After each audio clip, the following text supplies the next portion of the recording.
नमस्कार। आज की कहानी है परिधान। मंजू ने रसोई का स्लैब साफ कर नल बंद किया और गहरी सांस लेते हुए सोफे पर निढाल होकर बैठ गई। उसकी गहरी सांस बता रही थी कि उसकी पहली पारी के घरेलू काम खत्म हो चुके हैं और एक कप चाय पीते हुए तसल्ली से बैठने का समय आ गया है।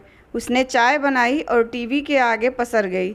चैनल उलट पुलट कर देखे, कहीं कुछ ढंग का प्रोग्राम नहीं आ रहा था तो फ़ोन उठाया और लगी सहेली से बतियाने। यह मंजू का रोज़ का रूटीन था। सुबह 6 बजे से उठकर 11 बजे तक घर के सब काम निपटाती, लंच की तैयारी कर लेती और फिर आधा एक घंटा टीवी देखते हुए सुस्ताती। किसी न किसी सहेली को पकड़ फ़ोन पर गप्पे मारती और फिर नहाने जाती। नहाकर दूसरी पारी के काम निपटाने को मुस्तैद हो जाती। मंजू बेफिक्र बतिया रही थी। वह उसकी सासू माँ केतकी जी उसे दूर से ही घूर कर मुँह बना रही थीं। जब उनसे रहा न गया तो बोल ही उठी, बेटा बातें बाद में कर लेना, जरा उठकर नहा धो लो, कुछ घड़ी पूजा पाठ। इस पर मंजू ने उन्हें ऐसे घूरा जैसे किसी अपरिचित को देखकर समझने की कोशिश कर रही हो कि आखिर यह हैं कौन साहिबा जो मुझसे ऐसे बात कर रही हैं। चली जाऊंगी मम्मी जी, आखिर इतनी जल्दी भी क्या है। सुबह से काम कर कर के थोड़ा थक गई हूँ और बोर भी लग रहा है।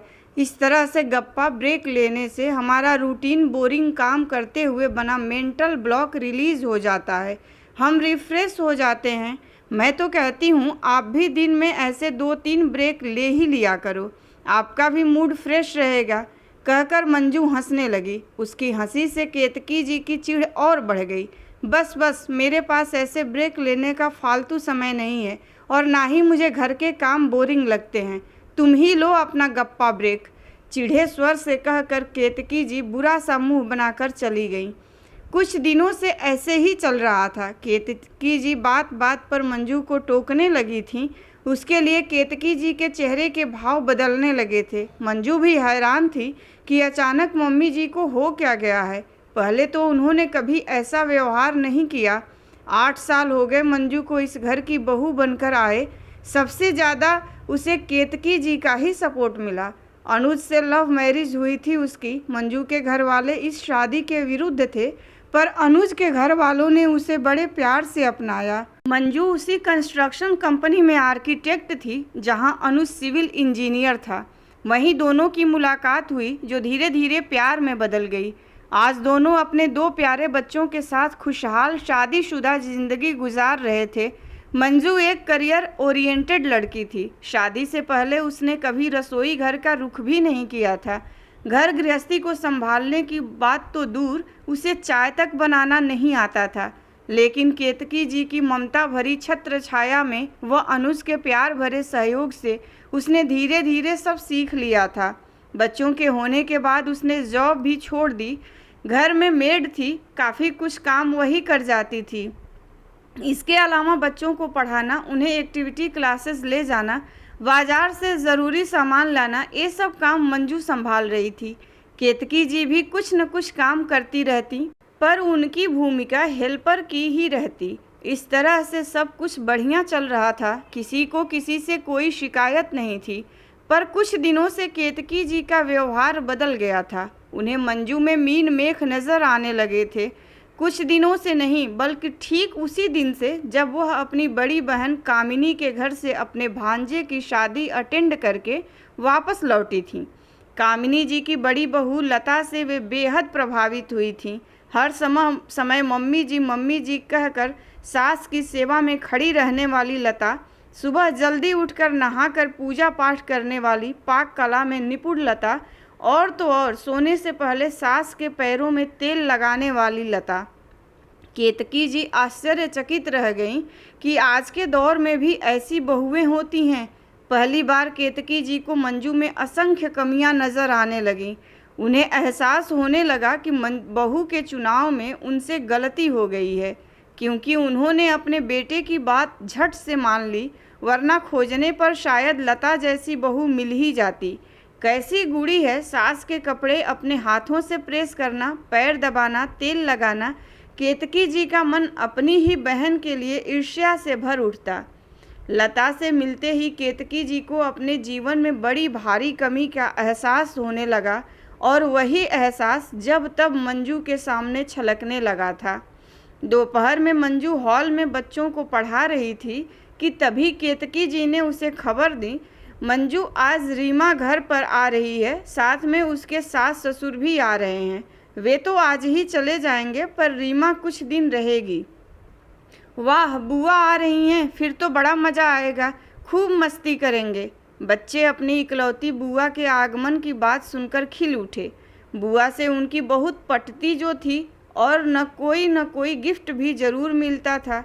सूचना देकर केतकी जी जाने लगी, तभी उनकी नज़र मंजू के कपड़ों पर पड़ी। मंजू सफ़ेद टॉप और ब्लू जीन्स में बैठी थी, बालों को ऊपर से लपेट कर क्लिप लगाया हुआ था। बहुओं वाला कोई बनाव श्रृंगार नहीं था। केतकी जी की आंखों के सामने साड़ी में लिपटी सजी धजी लता की मोहक छवि तैर आई। मन एक बार फिर खिन्न हो गया। सुनो मंजू, रीमा के सास ससुर के सामने ऐसे मत रहना, ज़रा बन संवर के आना, हो सके तो साड़ी पहन लेना। मम्मी जी, मुझसे ये साड़ी वाड़ी नहीं संभलती, अगर पहन भी ली तो फिर मुझसे कोई काम नहीं हो सकेगा। साड़ी संभालूंगी या उनकी मेजबानी करूंगी। ऐसा कीजिए, साड़ी आप पहन लेना और काम मैं संभाल लूँगी। कहकर मंजू अपने चिर परिचित अंदाज में खिलखिलाकर हंस पड़ी, लेकिन केतकी जी को उसका यूं हंसना बिल्कुल अच्छा नहीं लगा। मंजू का ऐसा ही स्वभाव था, बात बात पर हंसना, खिलखिलाना, जो दिल में है झट से कह देना।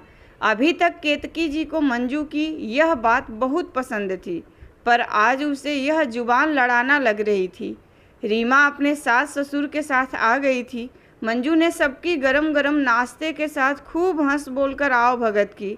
सब कुछ अच्छा चल रहा था, पर केतकी जी कुछ बुझी सी थी, जिसे रीमा ने भी महसूस किया था। जिस तरह से केतकी जी मंजू को देख रही थी, रीमा ने भांप लिया कि जरूर भाभी और माँ में कुछ शीत युद्ध चल रहा है। हालांकि वो आश्चर्यचकित थी, क्योंकि पिछले 8 सालों में ऐसा कभी नहीं हुआ था। अपने समधियों को विदा कर केतकी जी रीमा के साथ बतियाने बैठ गईं। और सुना, क्या हाल चाल हैं तेरे? हमारे दामाद जी का क्या हाल है? सब बढ़िया चल रहा है मम्मा। आप सुनाइए, आप मौसी के यहाँ शादी में गई थी, कैसी रही शादी? कैसी है उनकी नई बहू? रीमा ने जैसे केतकी जी की दुखती रग पर हाथ रख दिया। रीमा अपनी माँ के बहुत करीब थी, इसलिए केतकी ने अपने दिल का गुबार बेटी के सामने निकाल दिया। माँ का हताशा भरा यह रूप देखकर रीमा अवाक रह गई। उसे समझ ही नहीं आया कि क्या कहे। अच्छा चलो छोड़ो मम्मा, मुझे अपने हाथ की 1 कप गरम गरम अदरक वाली चाय पिलाओ ना, कहकर रीमा ने बातों की धारा बदली।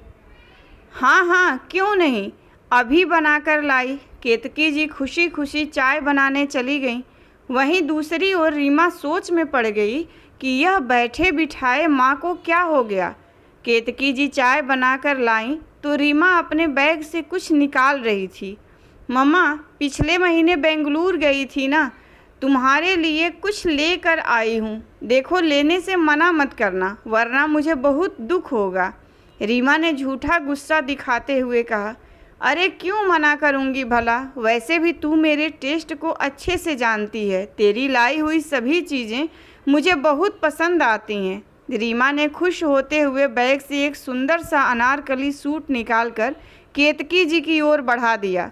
सूट देखकर केतकी जी अचरज में पड़ गईं, पर रीमा की भावनाओं का ख्याल रखते हुए थोड़ा संयत हुई।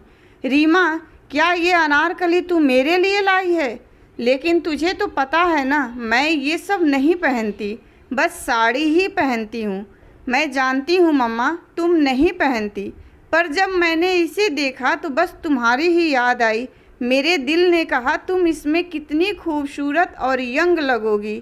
पर रीमा, पर वर कुछ नहीं मम्मा, क्या तुम मेरी खुशी के लिए इतना भी नहीं कर सकती? ये अनारकली तो तुम्हें पहनना ही पड़ेगा। रीमा केतकी जी के गले में बाहें डालते हुए एक बच्चे की तरह जिद करने लगी। मम्मा, क्या तुम्हें यह पसंद नहीं? रीमा का स्वर रुआंसा हो चला। पसंद तो है, बहुत सुंदर सूट है, ऐसा कर, तू इसे अपनी भाभी को दे दे, उस पर यह खूब सूट करेगा।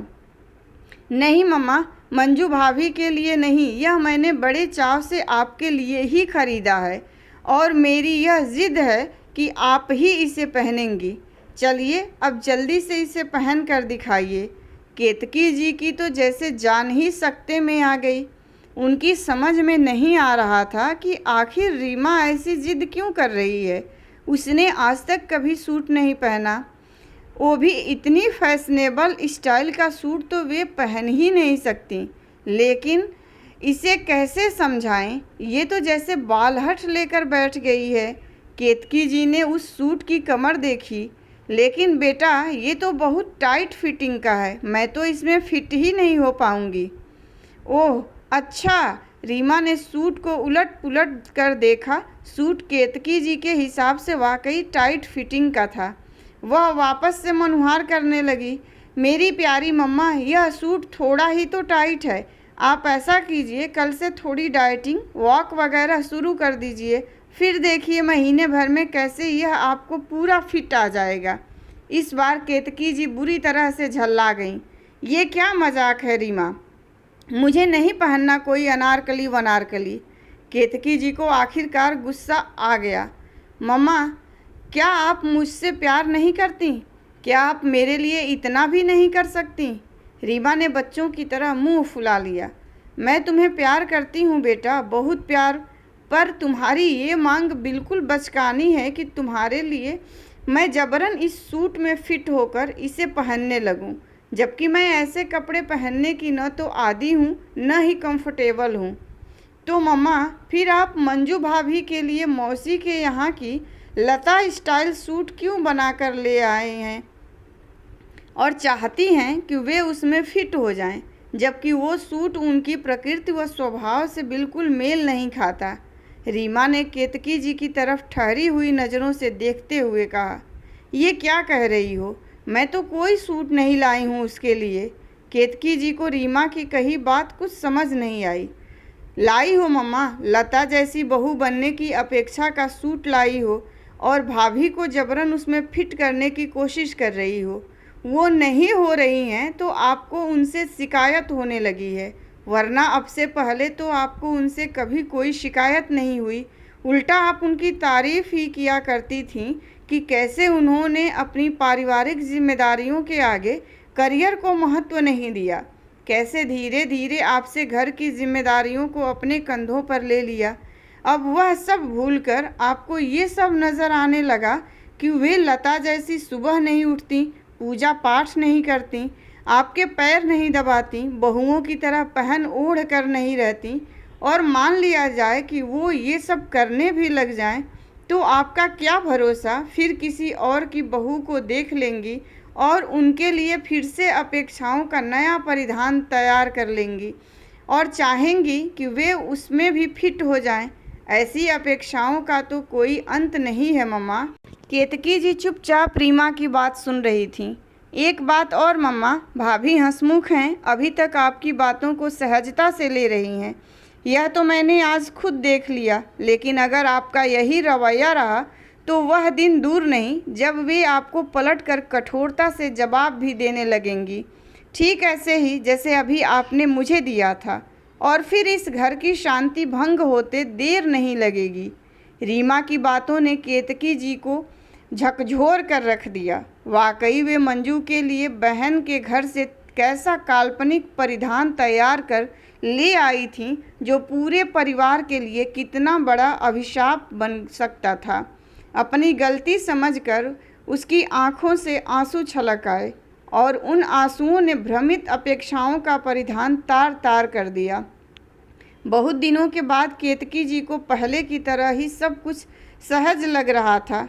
अच्छा ठीक है, फिर से नहीं तैयार करूँगी कोई सूट, पर ये तो बता अब इस अनारकली का क्या होगा? केतकी जी ने माहौल को हल्का करने की कोशिश की। इसका क्या होना है, इसे तो वही पहनेगा जिसके लिए यह बना है। किसके लिए? केतकी जी ने रीमा को शक की नज़रों से देखा। मेरे लिए, और किसके लिए? कहकर रीमा खिलखिलाकर हंस पड़ी। उसकी हंसी में केतकी जी का हास्य स्वर भी शामिल हो गया। धन्यवाद। कहानी पसंद आई हो तो लाइक कीजिए, शेयर कीजिए और ऐसी ही कहानियों के लिए प्लीज़ मेरे चैनल को सब्सक्राइब कीजिए।